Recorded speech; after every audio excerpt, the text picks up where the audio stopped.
आगमन भइल बा भवानी के दुनिया में बाइन का खानी के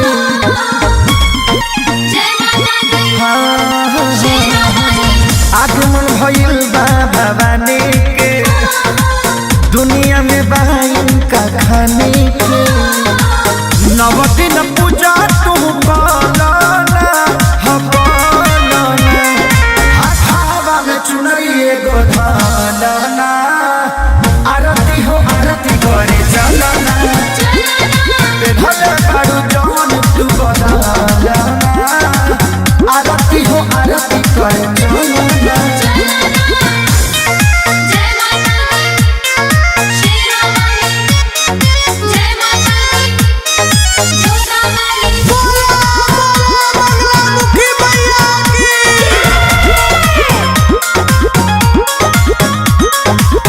अचरा में फूल ले लो खाली अढ़बूल ले लो मेवा मलाई के जरूरत नहीं है।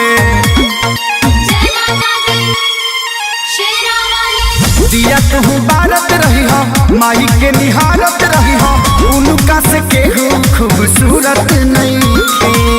घर में से जल्दी तू निकलना चुनरिए गोधाना आरती हो आरती करे चलना भले बारू जौन तू बदलना आरती हो आरती करे चलना।